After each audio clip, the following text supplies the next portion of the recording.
timing. Well, I was eating. I had YouTube on, and I saw, like the little thumbnail of Rolf with the with the little angel wings, and I was like, I don't think I've ever seen Kid Icarus before.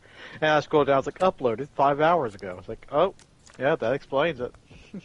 So I've never played Kid Icarus. I guess I auto-folded because I was busy doing the broadcast. I had an 8 and a 10. Huh. Neat. I like Kid Icarus a lot. I remember playing it as a kid, but I never owned it. It was one of those things where it's like I would only rent it every once in a while. I could never get very far in it, but... Well, apparently neither could James, because that seemed to be one of his complaints. Yeah, well, it's hard. It's real hard. Yeah. I never heard of Kid Icarus until Super Smash Brothers. Really? I heard of it. I just never Yeah. touched it. Yeah. Never heard of it. Didn't know it existed until I was like, who is this Angel Kid? Like from the Super Smash Brothers trailer, when he first popped up. It's like, here, Kid Icarus's pit, and I was like, who the fuck is this guy? And then at the end of it, they introduced Solid Snake, and I was like, okay, all is well. Did you ever go back and play it? No, Oh, you should. It's good. It's a I fun game. don't have a regular Nintendo, and it maybe if it's on if it's on like emulator. I barely touch that PC. So why do you think every time I go on for like Zencast thing, there's like, oh shit, there's an update. Okay. Well, I'm recommending Kid Icarus to you. It's a fun game. Yeah. Play it for an hour, then you'll get frustrated. I'm fully on board. Then turn it off. I'm fully on board with doing all Spartacuses in poker, because, yeah, I always have to haul my desktop downstairs to plug in directly for that's anytime fine. I do anything on Zencaster. Oh, I did not realize you had to move it downstairs. Yeah, I'm fine with doing it on poker. Plus, it actually gives us something somebody to watch something while we're doing it, I guess. But I don't trust the Wi-Fi I got upstairs enough for anything important. Well, remember how I sent you guys the link for that like inline adapter, so you can you don't have to rely on the Wi-Fi. You can get the internet through the outlet. Yeah, but I could also like save that money and just bring my PC downstairs when I want it. Eventually, Matt. I'm saving my money for the PlayStation 6, Ronan. When it comes out, I'll be one of the first ones to get the PlayStation 6. You are not, you fucking liar. You're going to get a PlayStation 5. And also, I forgot about the inline thing. You're going to get a PlayStation 5. If it is legitimately something that I can just plug into the wall, that would probably be helpful. Legit. There's no software or nothing. You plug it in, then you plug an Ethernet cable into it. All right, we're going to start. 5, 4, 3, 2. Okay. Hello, everybody. Welcome to the latest episode. Mongrel on Mongrel! You just blew out my eardrum. I'm already out. You just blew out my eardrum. All of the cracking. Welcome to Jupiter's Croc. Today, we finally delve into the episode that we all felt for the past, 6 or 7 episodes that we've done this, we all felt like this is the one. This is the one where it starts getting good. The Thing in the Pit. Does it hold up to our memories of it? If we saw this today, brand new, would we be into Spartacus or would we just check out? We're going to find out tonight. Ronan, what are your remembrances of The Thing in the Pit before we get into it? How do you remember this episode? You mean from my first time watching it? Yeah. I have no memory of my first time watching this episode. Forget. Okay, you stop talking. Steve, your memories of watching The Thing in the Pit the first time. Oh, I loved it. I was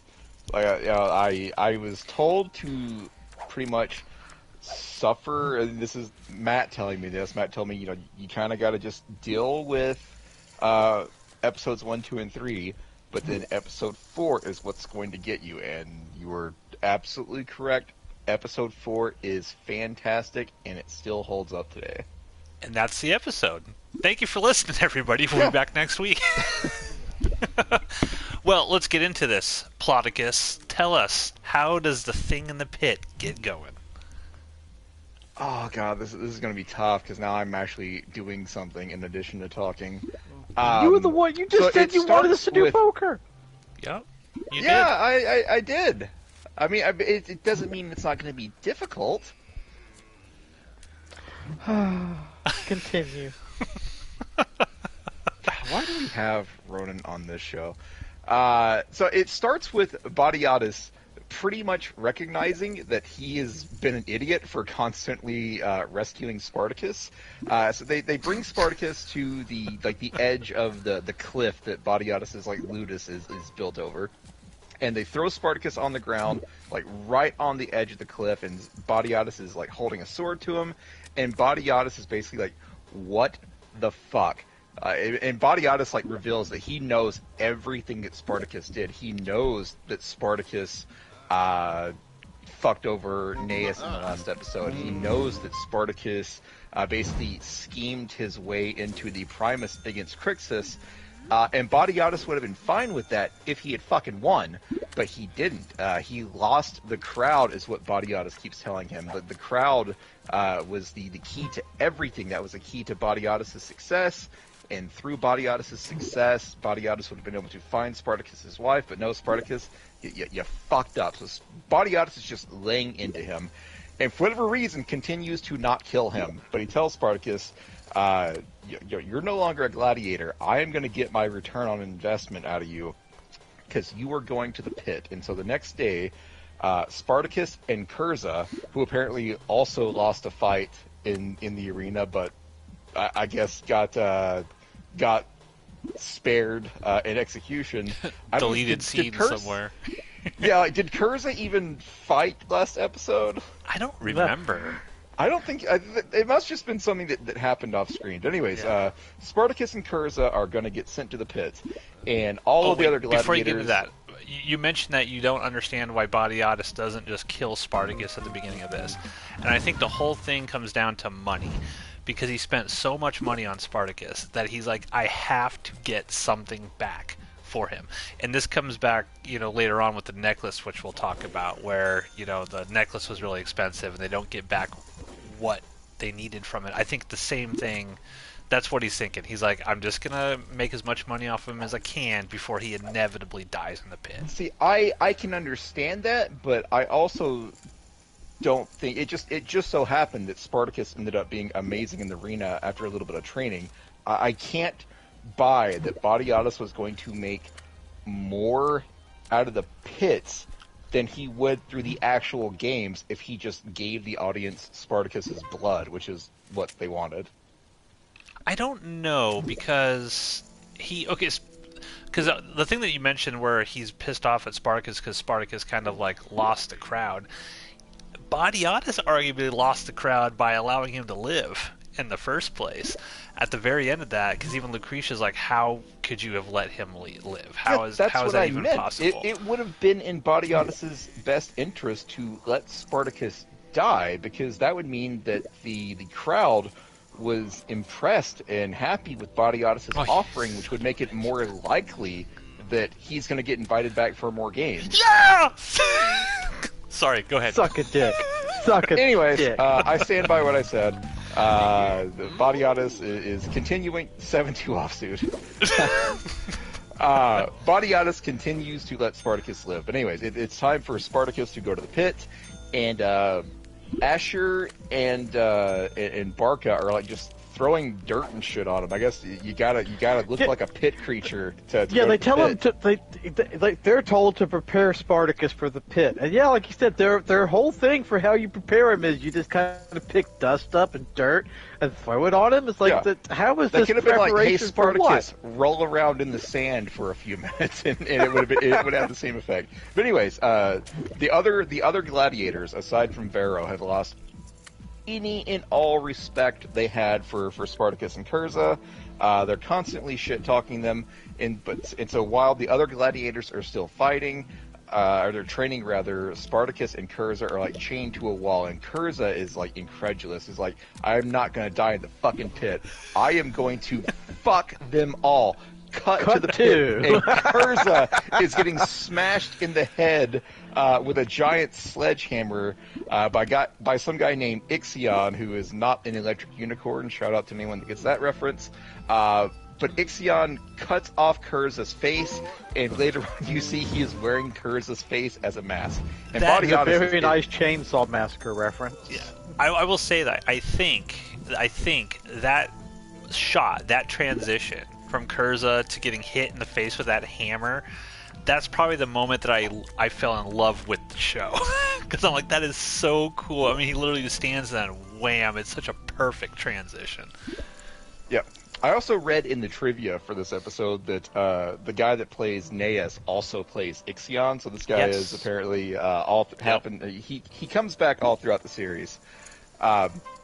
Anyways, Kurza is dead, and Badiatus is pissed off because he bet some money on Kurza, and he instantly lost it. So now it's Spartacus's turn to get up, and Spartacus. So there's this amazing pit hype man who is like, "What weapons will the gods bless them with, or curse them with empty hands?" And that's when he yells "Mongrel on Mongrel," which is Mongrel on Mongrel.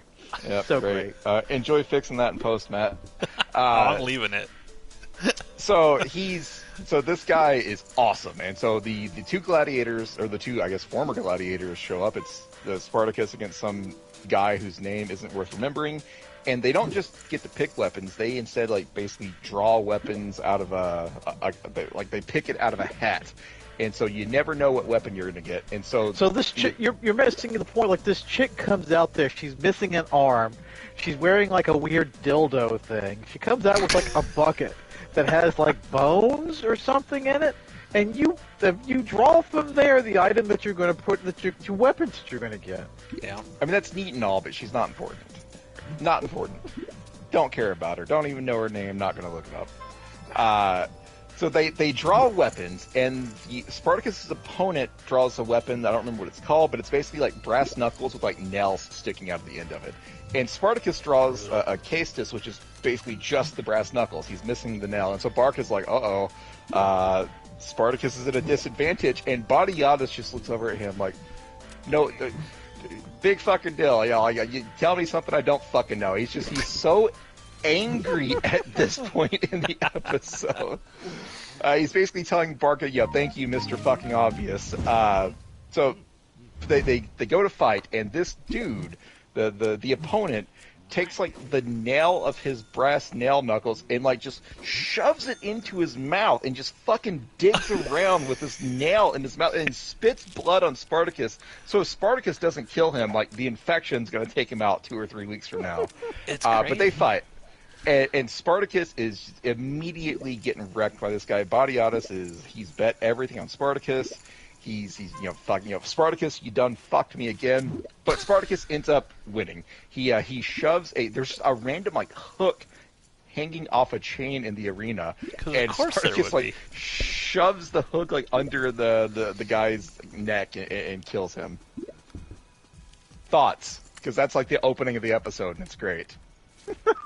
My thoughts are, it's so awesome. Like, it's so bloody, it's so violent, and it's done in a way, in my opinion, like, there's obviously CG blood in this show, but it's not like the over-the-top, wildly stylistic blood in this. This feels real, and it feels like there's stakes. It feels like there's stakes immediately in this episode.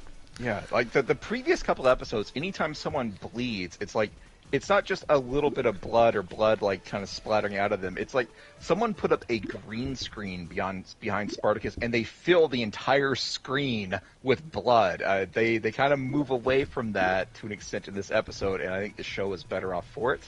Let's see, other things that happen in the pit. You Ovidius. didn't let Ronan give his thoughts. Oh, well, I mean, there was a reason for that, but go ahead, Ronan. Grace us. Curse us with empty hands. We have but one rule. No, so like what you were saying, like the art. This is about the point where the art style of the show ditches that weird thing you were talking about, like from the first few seasons, where you would see like a character kind of lurch forward, and then suddenly like screen changes color, and there's like shitty ass fake blood coming out from. This is about the point where all that shit goes away. Like they experimented There's with it. still a lot of shitty fake blood in the show, but they don't fill the screen with it anymore. Yeah, well, that more or less that particular kind of like artistic style. It's like they watched a few episodes of it and were like, no. They've like, it's okay. We committed to it in these episodes. That money is already spent. Let's not waste that money on the next few episodes. I like that practical effect where Ixion or whatever his name, where he cuts the face or the skin off the face and pulls it off, and you just see like the muscle on what's the left face of and his like skull. the eyeballs. Yeah, it's cool. Yeah. That seems like a chainsaw, like a massacre reference, along with the meat hook just kind of hanging there. But at the very least, that, like, because you do see, like, bodies kind of hanging in this place, so, like, I don't know why they're hanging there, but at the very least, like, the hook has a purpose. They hang bodies with it. They needed to have some boobs somewhere in this episode. Yeah. Yeah, like we have to get him in here somewhere. We got the one-armed chick. We've already given her a dildo. So we'll have some other boobs hanging from the background. Just so that way people don't feel conflicted when they start jacking off. Continue, Steve. Anyways, other shit that happens in the pit. We see Ovidius show up. Ovidius is someone that Badiatus owes money to. And the deal from previous episodes was Badiatus was supposed to pay him back plus 30% immediately after the games that concluded last episode. And of course, Badiatus doesn't have the money, and so he's blowing him off. And so we're going to see Ovidius's schemes come back later on in the episode. This is also kind of the start of, well, not the start, but this is the first time Crixus actually tries to make a move on Navia. He buys Navia a necklace, and Navia immediately shuts him down. But Navia tries to explain herself, but Crixus is like, no, fuck that. You've made your point known. We'll hear what the actual explanation is later on. I gave it to hot ass Xena. I gave it to Lucy Lawless. A much better return on investment. Yep. Lucy Lawless was, summoning Crixus for some fun, and God, she's a smoke show in this. Yes, absolutely. But Crixus is, somehow he got tired of Xena. I don't know how that's possible, but he did. So he was going for Navia, but he shot his shot, and he thinks he got shut down. So he has to settle for Xena for the night. What a terrible fate that has befallen this man. Cursed by the gods. A moment of silence for Crixus being forced to settle for Lou. Like, it's just a moment of silence. Speaking of Xena, there's a scene where Badiatus informs Xena that he's going to the pit to fight, and Xena is immediately against it. But they don't have a choice; they need money. Because Xena now knows that they need more money, she's planning on selling the emerald necklace that Thea basically shit on a couple episodes ago. She's gonna go try to sell it back to the guy she bought it from, against Badiatus' wishes. Badiatus is like, you're fucking Xena. I want to spoil you. I want you to have this jewelry. But she wants the money, so she tries to sell it back, and Spine Salonius shows up and tries to hit on her, tries to offer her the price that she wants for it, and also he's going to let her keep the jewelry. But Xena shuts him down and takes the offer from the jewelry merchant, which is like half of what she paid for it just a couple of days ago, I guess, in the show. So I think that's kind of the first act. Then it's time for Spartacus to go back to the pit, but he is so beaten down already from his pit fighting, like it's getting to him, and so he starts hallucinating that his wife is out there, and he continues to kind of hallucinate. Sura is her name. He continues to hallucinate and see Sura throughout kind of the rest of the show. Spartacus ends up going on a winning streak. He's surviving again and again and again, and you find out from Asher that people are starting to favor Spartacus.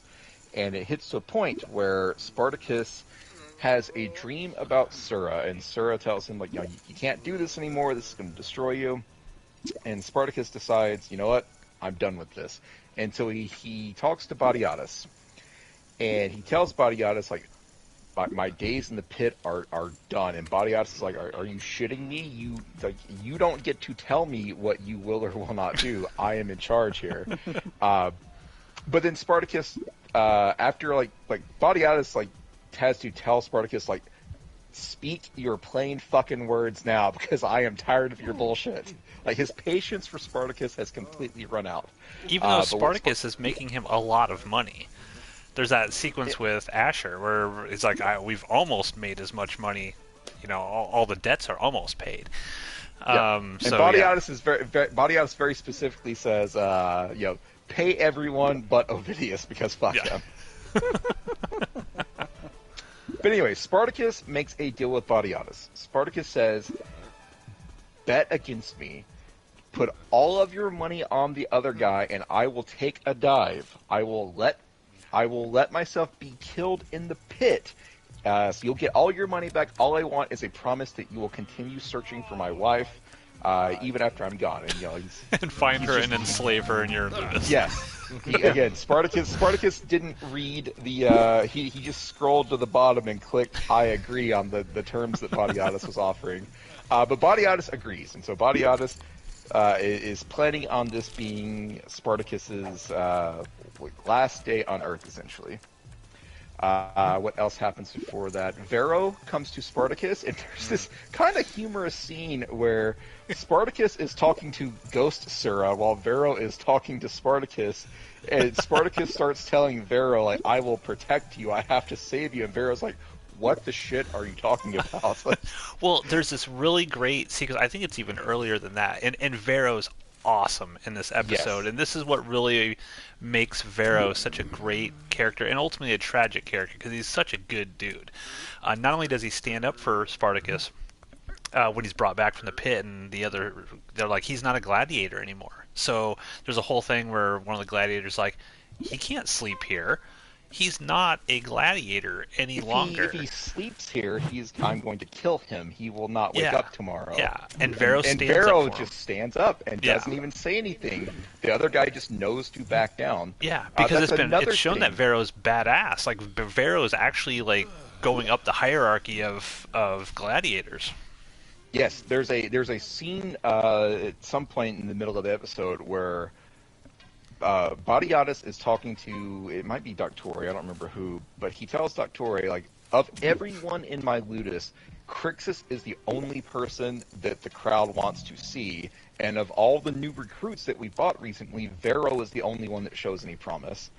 Which on one hand, it shows how great Vero is. On the other hand, they don't really say it, but it also shows how underutilized Barca is in this show. Because Barca is awesome, but he never gets to do anything.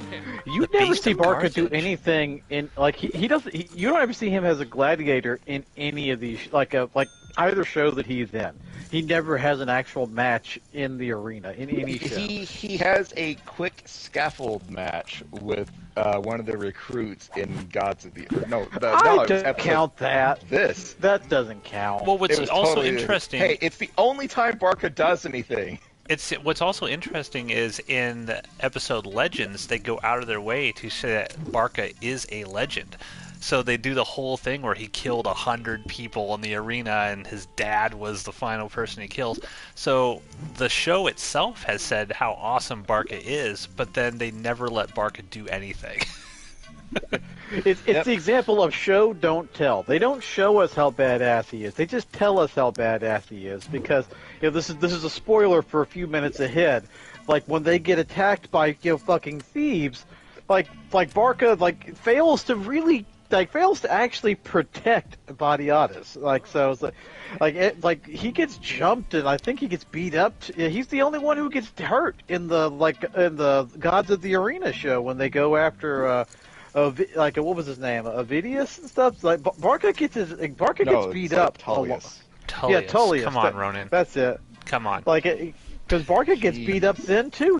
That's why he can't fight in the Primus. So it's like all we really see is Barca get beat up. This is where Spartacus the show fails. It fails yet Barca is still awesome. Yes. His character is good. I'm just talking about how it's like they failed to show us that he actually is like, a stone cold killer. Yeah. He just we love the show, but we can criticize it where it needs criticism. And Barca is a character that should have been given so much more than what he got. is underutilized. What else happened? There's a scene where the red RPM Ranger brings Spartacus a little bit of food and water, and then Crixus starts giving Barca shit because Crixus is like, hey, your boyfriend likes Spartacus, and Barca shuts that shit down immediately. Barca also knows that Crixus has the hots for Navia, and Barca is like, dude, are you fucking stupid? Stay away from Navia because this will not work out for you. But Crixus will not be deterred. Oh, Barca does not know that Crixus is banging Xena, though. No. Does he not? No. I don't think so. He doesn't know that. Because he's like, what necklace? What are you talking about? What necklace? And he's talking about it, but Barca, at this point at least, does not know that Crixus is banging Lucretia. Yeah. There is Right, also, well, he we're talking... knows that... Sorry, go ahead. Yeah, we're talking so much about Barca. Barca gets a moment while they're like Asher and he are preparing Spartacus for like, I think one of his various trips to the pit, where like Asher is talking shit about how it's like, oh yeah, there's no fight left in you anymore, is there? He's talking shit to Spartacus, and Barca, like, you can like, the Spartacus is fighting in the pit.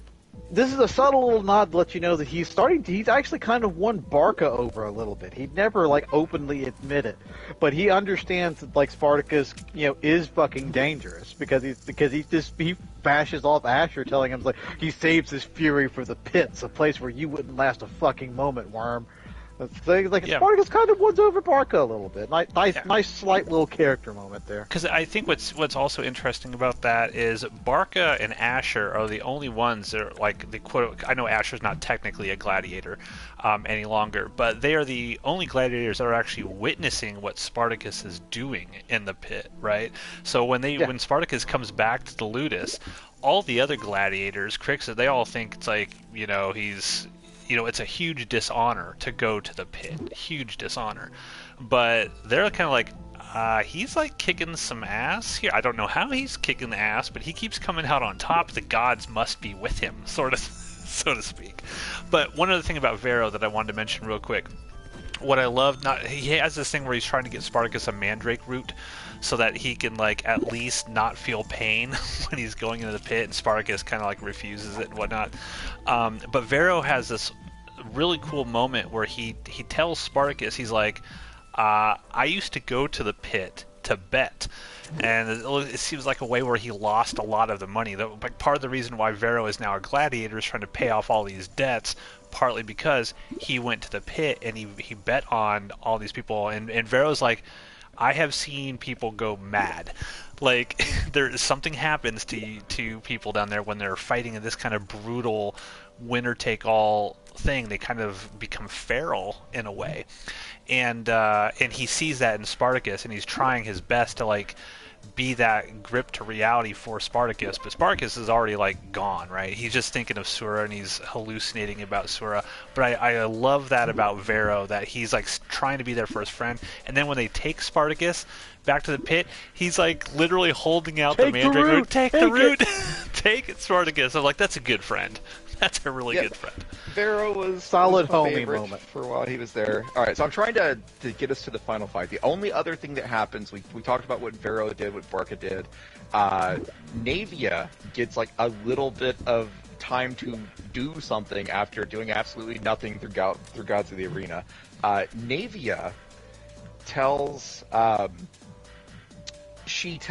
of the guards that, hey, Xena has summoned Crixus, and so Crixus, goes up. He thinks he's about to go, have some fun time with Xena, and Navia says, you know what, Xena didn't summon you, I did, and she starts to tell Crixus, like, hey, you bought that necklace for me, right? And Crixus says, yes, and then Navia says, well, why is it around Xena's neck?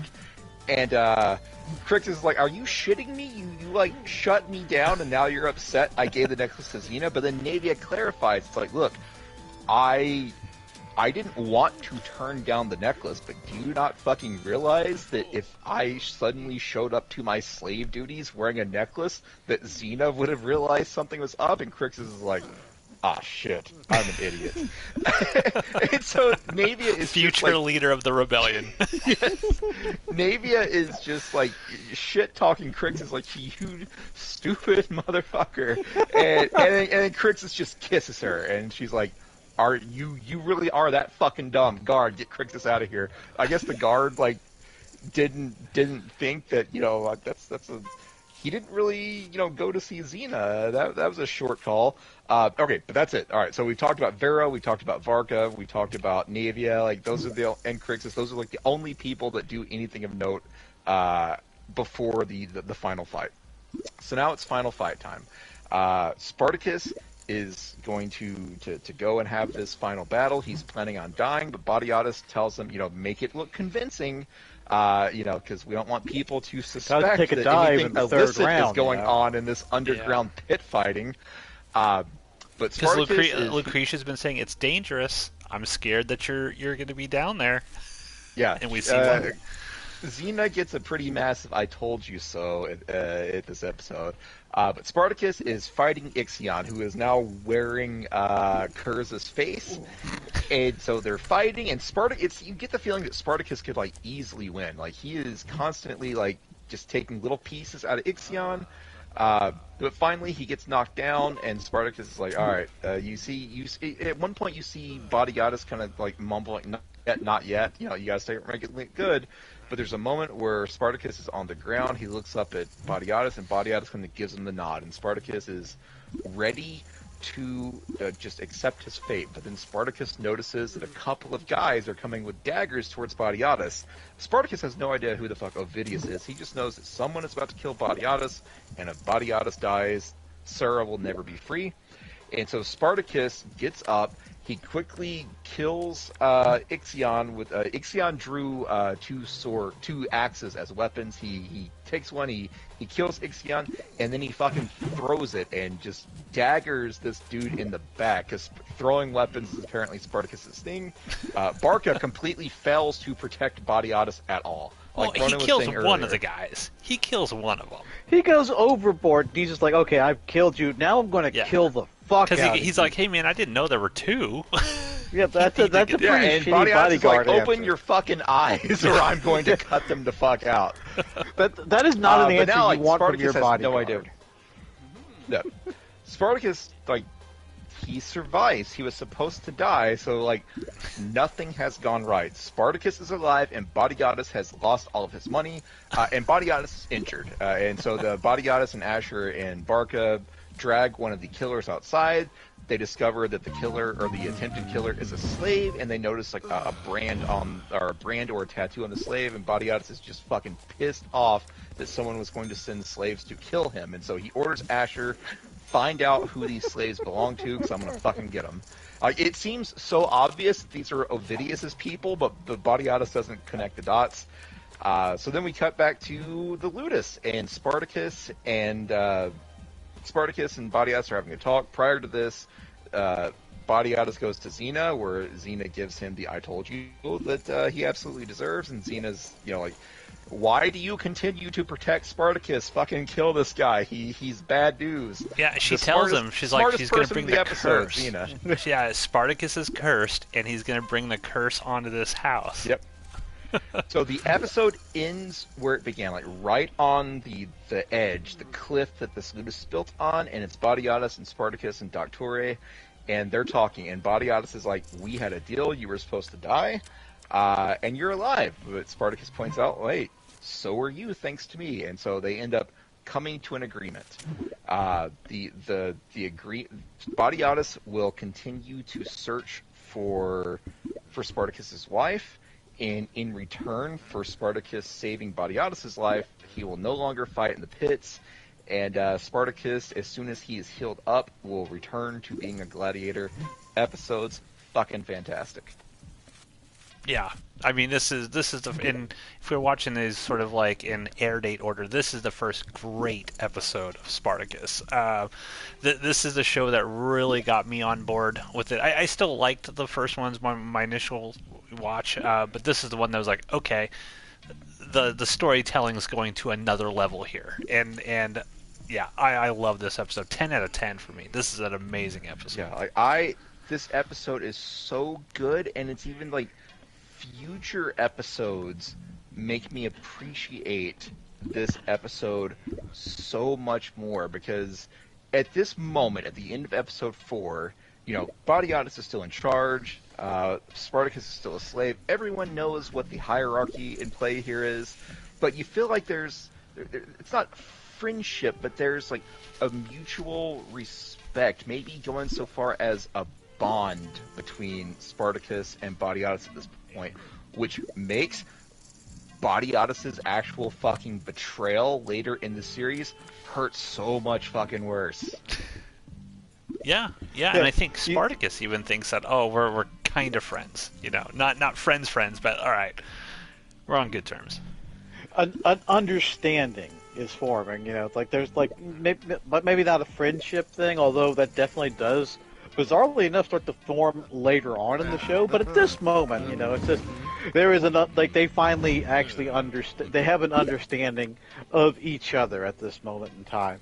This is the first episode of of Spartacus the series. So as Steve said, chronologically speaking, this is the one where it's like bricks are finally being laid. A foundation is being set up that the rest of the show can build on. It's ideally you want to do that in the first 3 episodes of your show, not wait until episode 4 to start doing some groundwork. But I mean, it's whatever. It's experimental, I guess. They had to play around with like the weird art style to figure out no, storytelling is what's important. So this is the moment, like as we've all mentioned, where it's that like stuff starts to happen. You now like the table is set, and now things are going to get good in future episodes. Yeah, because like backstory's out of the way, right? We don't need to see where Spartacus came from and all where all these characters are at. Now we can get into the nitty gritty of it. Though I will say, even though I agree with you guys that the first 3 episodes are not the greatest, I still think with maybe the exception of the first episode, I still think episodes 2 and 3 are important to laying that foundation and that stuff that we love later on. I don't think you could have just jumped into this. If I told someone right now, like, okay, watch Spartacus, start with episode 4, I think if they started with episode 4, they'd be lost. They wouldn't know who Alithia is when she pops up. They wouldn't know, who the big villains are. They wouldn't know any of that stuff. So I think you need to kind of get through a lot of that backstory to get to this, and this is kind of like your sprinting out point. I think if they would have, like, I agree with you, Steve. I think you said maybe last week if they would have taken the first 3 episodes and condensed it into like maybe give me like a 75-minute mini movie. Yes, if they would have done that, I think it would have been perfect, because there's a lot of sort of like fluff and kind of filler throughout there. But yeah, this is where it starts getting orgasmically good. Loved it. And Jack, before we leave, I don't know what to say. Like that episode's so fucking good. Yeah. I did listen to the audio commentary on this one, and I was a little disappointed by it. I was first very excited because Andy Whitfield is on this commentary, and we love Andy Whitfield. Rest in peace, Andy Whitfield. But this commentary track just didn't really say much. It's like the two, Andy Whitfield and whoever the other guy was, I forget. I don't know if it was the director of this episode. I think it was. They just didn't really talk about like nuts and bolts of making it, except for a few choice cuts that I wrote down. The opening scene of this was actually the first thing they shot. It sounded like for the whole series. So that sequence when Andy Whitfield's on the ground and Batiatus has him by the cliff edge, apparently that was the very first thing that was shot. This kind of blew my mind too. This is a crazy bit of information. The exterior of the Ludus was shot on 2 different locations. So when you see Batiatus walk out on the balcony, that's one location, but then the reverse shot is somewhere completely different. So throughout this entire show, they would have to keep track of shot, reverse shot. And if you think about that in terms of filmmaking terms, why that's crazy is so much of this show takes place out in kind of that courtyard of the Ludus where the gladiators are fighting. But they had to like manage and schedule, well, in episode 2 we got to get all the reverse shots here, episode 3, and then later on down the road we got to do that whole same thing over again from the different perspective when we're at the different location, which just blew my mind. The first fight with Spartacus in 2 hours, and that's all the time they had. So they just sort of shot it as fast as they possibly could. The third fight with Ixion was 2 days. So that kind of tells you like the spectrum of how long it took to film some of these fight sequences. And the dream sequence before the blood was with blood was 1 take because they had 3 minutes to film it. So there's a sequence when Spartacus kind of hallucinates Sura out there, and it starts raining blood and all that. The Slayer music's playing, raining blood on a lacerated sky. That sequence before the blood actually comes down on them, that was 1 take, 2 minutes, is basically all they had to film it. But the actual shots of the blood landing on them was filmed way later at a different time as a pickup shot. And I just thought that was kind of interesting. As a filmmaker myself, it's interesting to see. It's like these scenes that kind of like all string together. You would never know it, but individual shots are just all over the place. I mean, Steve, you and I have done pickup shots, years after the fact before. It's crazy. Scheduled entire weekends to just get like 4 seconds of a scene that we needed. Yeah, so that's basically all the information that came out of the audio commentary of this episode. It seems like because what time? Like we only actually talked about the events for about 20 minutes, and we got basically through them all. It feels like I don't like because we spent like 45 minutes talking about the bullshit previous episodes. Like every episode, like we went on and on. Like maybe it's because those 3 episodes are trying to cram so much in. I don't know. It feels like this episode went faster. Like things were more succinct, but it's also so much fucking better than the previous ones. I think maybe it's because we got a bunch of fight scenes in this one. Well, when you tell a story well, too, it's like when you're doing something right, you don't notice it's being done at all. And so it's like, like this one's it's hitting all the marks so well that it's just like, it just goes right past, and before you realize it, the whole, like, oh shit, the episode's done. It's over already? It can't be over. It just started. Because it's doing everything so well that you don't really realize it. Yeah, and I also think that the first 3 episodes, we had a lot to complain about. So we talked a lot more about what didn't work and why it doesn't work, and the rest of this series will just be 5 minutes where we go, "Yep, this episode was another winner," and we're done. It's harder to talk longer about why you like something than it is to expound upon why you didn't like something. So, but yeah, the rest of Spartacus, Blood and Sand, at least to my reconnection, is 10 out of 10 the rest of the way. So we're gonna see. That'll be a question. Like, take Gods of the Arena out of the equation. Take the first 3 episodes out of the equation of Blood and Sand.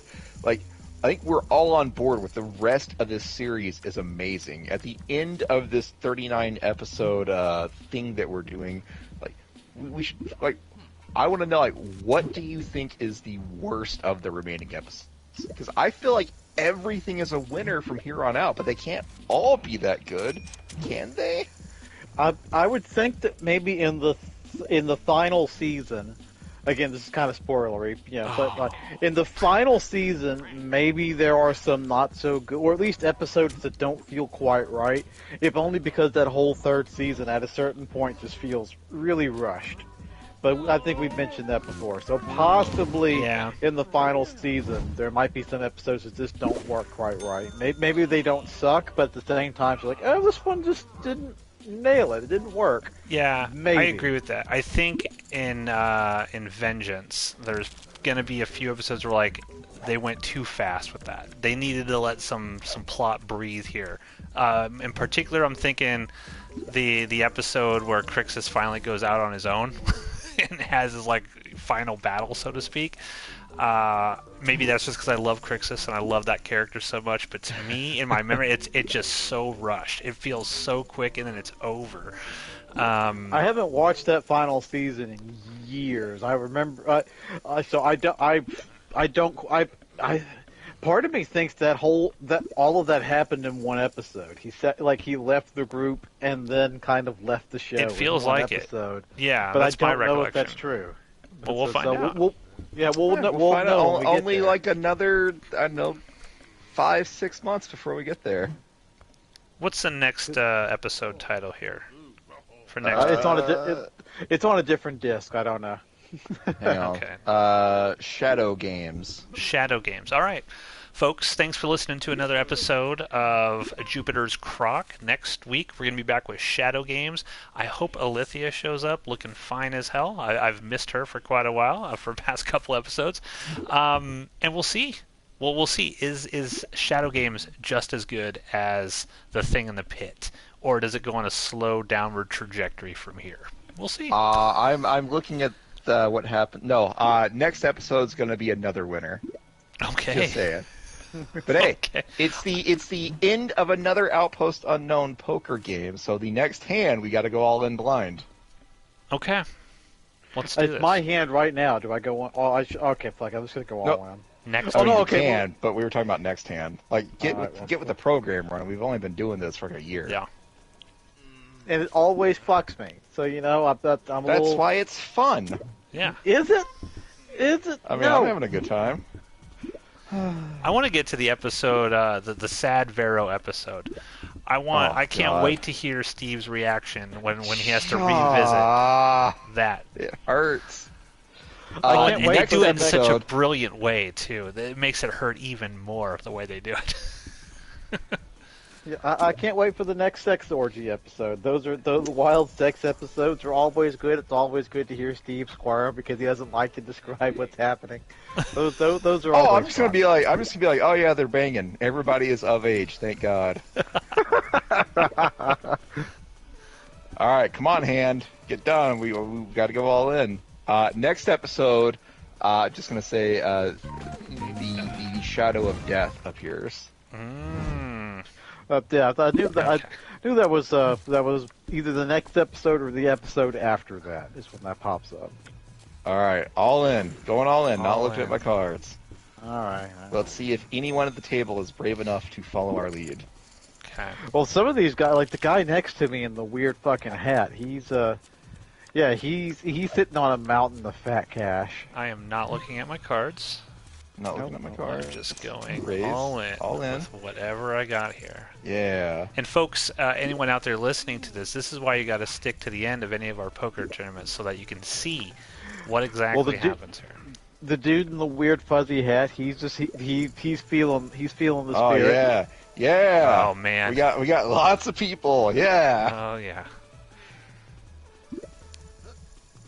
Yep. Here we go. Come on, fucked We're all off just gonna hat. lose our Come on with your stupid fucking hat, with your train conductor hat. Get on board. Don't be afraid to be a part Come of the on, fucking YOLO, mythology. Do it. I he's want it. got- Oh yeah, here we Yeah. go. Ponytail. All right. Ponytail's in. All right, ponytail is in. I don't know what. Wow. Wow. Yeah. Everybody but two. All but Ace two are in? 3. Oh, I don't like that. Oh boy. Ace 10. Oh, what do I got? I'm okay with Ace 10. What do I got? Oh no. Oh, 3-5. come on. Oh, Give me aces. shit. Give me aces and tens. Aces and tens. Oh, there's a But 5. like, there's 110 in the deck, unless that fucked off hat. Oh had it, yeah. 'cause I have Give me a 10, aces. Give me an ace. Oh, I have can't even tell 3, who's 4, winning 5, right now. 6. I don't know who's winning either. I had a pair, I think. And Oh, we that lost. guy won a lot. Ponytail won 52,000 chips off us. Thank you, everybody. Ponytail now is the table leader. Thank you, everyone. We'll And be the dude back with next the week fucked off hat could have had it. with Shadow Games.